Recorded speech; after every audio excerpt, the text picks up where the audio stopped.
I'm not even going to try to go sideways today because that didn't work. How you guys doing? Sorry, my thoughts are a little bit like, I'm grabbing for them today. I've been like in work mode all day and my brain is shot. So we'll see how I do. We've got kind of a lot in here because today's the letter S. So, and it's not just sex. It's not all sex. It's time for relationships and dating from A to Z, the letter S. All right. Dun, dun, dun. Of course, the first one is sex. Sexy time.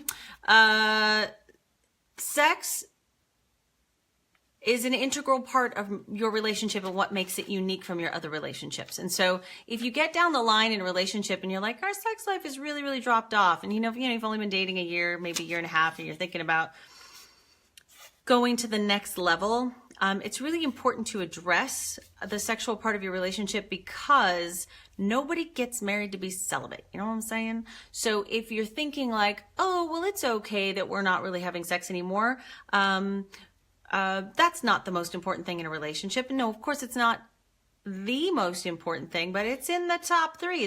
It's really about taking care of that part of your relationship and really acknowledging that it is a very important part of your relationship. You do want to maintain your sex life. You don't get married to be celibate, and you don't want to start creating this dynamic in your relationship where you've said, okay, we're in this relationship. We're not just best friends and roommates. We are life partners, and we're sex partners, and we're monogamous. So that's the only place that you get to express your sexuality. So it's really important that you don't end up putting each other sort of in celibacy jail.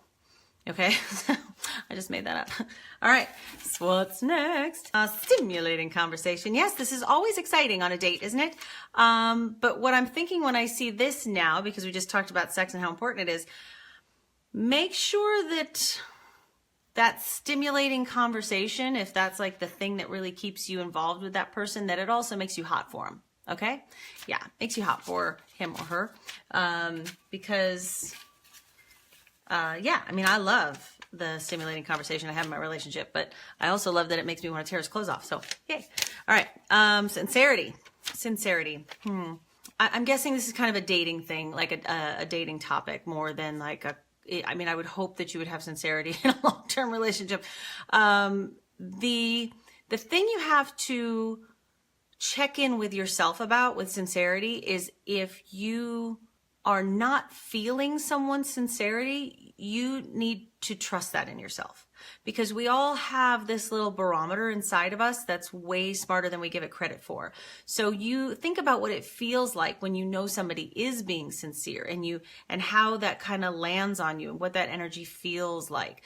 Because when somebody's not sincere and you just kind of can't name it, like what's going on there, you want to learn what that feels like to you so that you can name it for yourself and say, I just don't know if that person's sincere. Like, I don't know if they're canceling because if they really care that they're canceling on me, or if they're just, kind of a jerk. You have to listen to your own little vibes about that, because you do want somebody who, you don't really want to give a lot of time to somebody who doesn't strike you as sincere, right?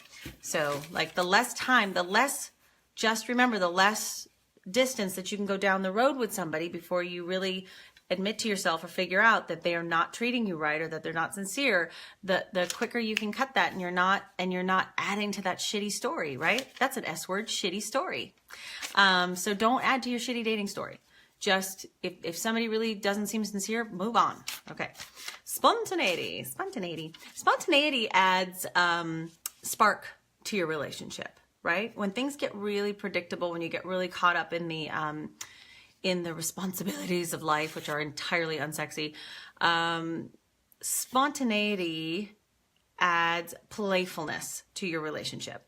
And so as much as, we like that, planning ahead and all that stuff and knowing what's going to happen. I mean, obviously with work and family and schedules and everything, you do have to plan ahead, but you almost want to plan in some spontaneity. Does that make sense? It's like, hey, let's kind of, I actually look forward to the times when we go, okay, we know we're doing something and we know we're going to be together. and we know it's probably going to be after such and such a time, but we don't really know yet. Let's kind of play it by ear a little bit. Let's feel it out. I love those weekends always end up being kind of magical, which is really cool. So you want to allow for it, like, and if you're uncomfortable with it, just see if you can get comfortable with a little bit of spontaneity, because that bringing that into your relationship brings a little more fluid, playful energy into your relationship. So spontaneity. Oh my God, we got a lot. Okay, I gotta go faster. Soulmates. Oh, this one makes me crazy a little bit. Soulmates. We're all soulmates. We're all souls and we're all mates, eh? So whoever you're bringing into your life is meeting you at whatever vibration, your dominant sort of vibration that you're living at this time. So whether that soulmate is your life partner, they might just be, you might be attracting them at a time in your life. Even that person that you might have had a very painful relationship with you was some sort of soulmate, right? But there might have been more wound attraction than, say, attraction at a more positive vibration, let's say, for lack of a better word. So is there one soulmate out there for you? My personal opinion, my humble opinion is no. Is that you really want to be, as souls, we want to continue to expand. And so when you meet that other soul that you feel you can grow with and expand with, then yeah, a lot of times that soulmate could end up being your lifetime life partner. So, and these are all things that we sort of lump together, right? We say like, I love this person, but then there's like the life partner thing, and then there's the soulmate thing, and we have all these little definitions. And so I think it's important to not have too much magical thinking about an intense connection, because that intense connection might just be helping you solve something in your life and like helping you both grow, and you might not end up staying together. But if you both grow, then sure, you were amazing soulmates that helped each other maybe heal a part of yourself. So, okay, sluttiness. Well, use condoms. I would say if you are in a stage in your life where it feels fun and light and self-exploratory to be a bit promiscuous, and you are doing it in a respectful way, then I say enjoy your sluttiness.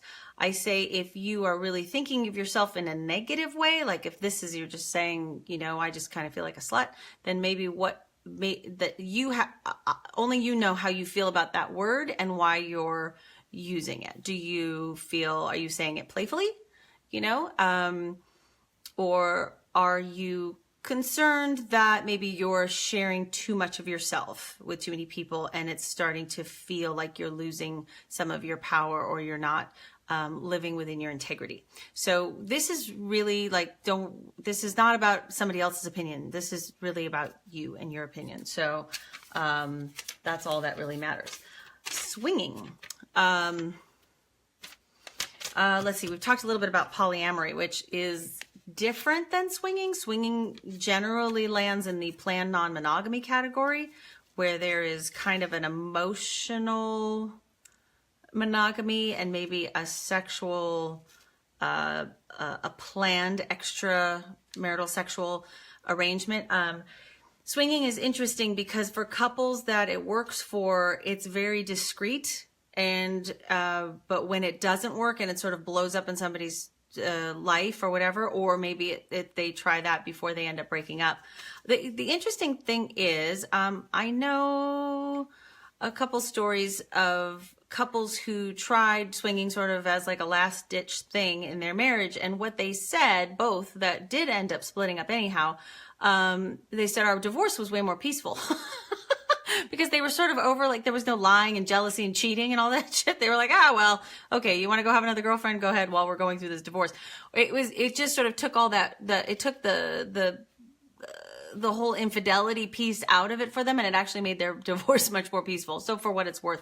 But swinging is something that requires an intense amount of communication if it's going to be successful. You don't want to be doing it from a place of lack, you know, and distress. That sounds like that would be horrible. So, silent treatment. Oh, silent treatment. God, I hate the silent treatment.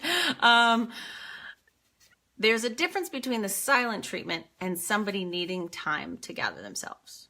There is the silent treatment, which is I am just going to shut you out and I'm going to punish you, okay, for what has gone wrong here or whatever egregious thing you did. And sometimes with the silent treatment, you don't even know what happened, right?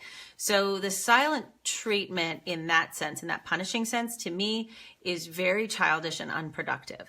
Now, if somebody does need some space, if that's the only way that they can get any space to process what's going on, then maybe that's what's been created in the relationship, where that's the only way to not be forced to talk on your schedule. So I think it's really important if somebody says like, I just need to go gather myself, or I need a walk. You really need to be able to allow each other that in your relationship. We talked a little bit about, what was it the other day? Oh, never going to bed angry. That notion. If you're drunk, go to bed angry and figure it out. Clearer heads will prevail. But that's from the past. Anyway, so the silent treatment is, if it's punishing, is not productive, and it's childish, and grow up. Okay. Sacred space. I think your bedroom should be a sacred space. Yeah, I do. I think you should really like keep the heavy, gnarly conversations out of the bedroom, and try to treat your bedroom as the space that is sacred as much as possible for kind of your couple time. That would be really tough if you were a co-sleeping family. I guess you would have to like, when the door is locked, the space is sacred. I think it's important I think this can be part of your rituals together too, is to create some kind of sacred space for yourselves as a couple. I think anything that we can create that says this relationship, our sex life, our connection is precious to us, is worth it always. Self-respect. Yeah. What I would like to say about self-respect is that self-respect, what I would like to see more from women, is respect for your own needs and desires. I hear so often women say, like, he did this. Does this mean that he's not into me anymore? And what I want the question to be is, he did this, and that doesn't feel like he cares about me, or that doesn't feel like he's into me, and I want to be with somebody who's into me. So maybe I'm done with this. There's this transfer of power to the other person who sort of determines whether or not you're still in relationship, instead of respecting your own needs and your own desires and your own dreams about how you want your relationship to look, and just saying that the question is do I like this? Not, does he still like me?